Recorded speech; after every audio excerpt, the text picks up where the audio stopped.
So let me tell you a story. It's about a forest, this creepy feeling of dread, and what happens when all the rules about money just suddenly change. Really, it's a story about survival. This guy right here, this is Dr. MonkeyMan. Now, he was smart. He'd been around the block, seen a share of financial ups and downs. But nothing, and I mean nothing, could have prepared him for the week the sky just turned gray over Prosperity Forest. He was suddenly staring down a future he hadn't planned for at all.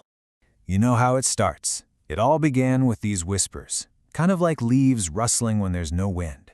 The parrots started talking about big, strange things happening way beyond the forest. You could just feel the uncertainty in the air. And then, those whispers, they got a whole lot louder. The squirrels were chattering nonstop about markets shaking. The old turtle, the one who's seen it all, he just muttered that the traders were getting really nervous. That feeling of growth and optimism, yeah, that was gone. It was replaced by a season of fear.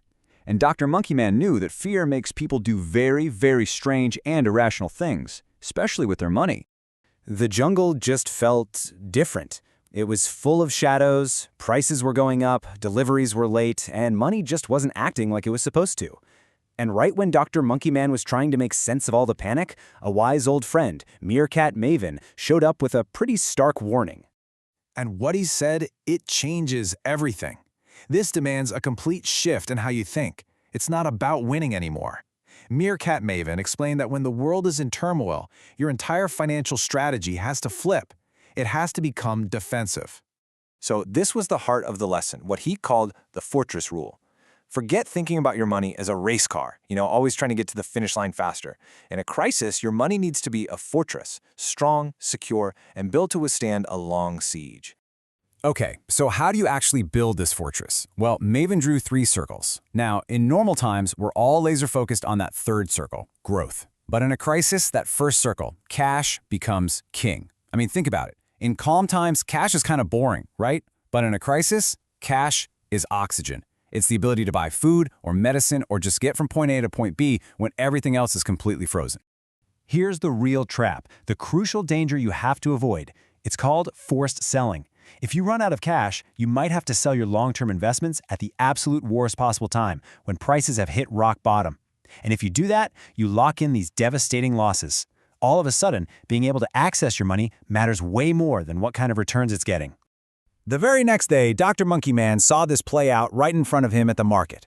There was a rabbit panic buying literally 10 times the food she needed, and a fox was selling off his best investments at a huge discount just because he, quote, wanted out. The market wasn't about logic anymore. It was just pure, raw survival instinct. And like Maven said, those emotions are incredibly expensive. This really gets to the heart of it, doesn't it? The two mindsets are totally different. In times of peace, the question is always, what are my returns? How much did I make? But in a crisis, the only question that matters is how fast can I get my hands on my money? There was a story going around the forest that drove this home.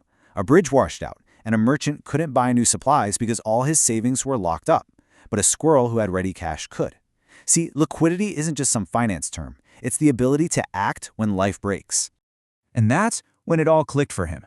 This whole understanding shifted Dr. MonkeyMan's focus from just looking at the problem to actually finding a solution. A survivor's mindset isn't about chasing the next big win. It's about making sure you're still standing to invest another day. At its core, it's about not getting ruined. The key principle here is pretty simple. You want to reduce how fragile you are. A defensive portfolio is built on things people still need, even in the hardest of times. Utilities, healthcare, basic food staples. It's about having assets that are more likely to survive a shock, not just the ones that look shiny on a sunny day. And this kind of preparation, it goes way beyond just investments. Dr. MonkeyMan came up with this idea he called the family vault. And this is a super practical checklist. Do you actually have emergency cash on hand? Can your family get into your accounts if something happens to you? Are all your important documents backed up somewhere safe? This isn't about getting rich, it's about being ready. As the weeks went by, Dr. MonkeyMan's fear started to fade away. It was replaced by this sense of, grounded preparedness. He finally realized that finance isn't some sprint to get rich. It's a marathon of endurance. The real goal is to survive the storm so you have the strength to rebuild when the sun finally comes out again. So in the end, Dr. MonkeyMan basically boiled down everything he learned into a few simple rules for endurance, not just for him, but for everyone in the forest. Keep enough cash. Don't panic sell. Stay diversified. Cut down your debt. Protect your family. And always, always focus on survival first and growth second. And that brings us to his final and probably his most profound realization. In uncertain times, the primary job of your money actually changes. Its purpose isn't just to make more of itself anymore. Its purpose is to protect your life, your family, and your ability to just keep going. And so, Dr. MonkeyMan's whole journey leaves us with a question. We all spend so much time planning for the sunny days, right? But what about the storm? Is your financial fortress ready?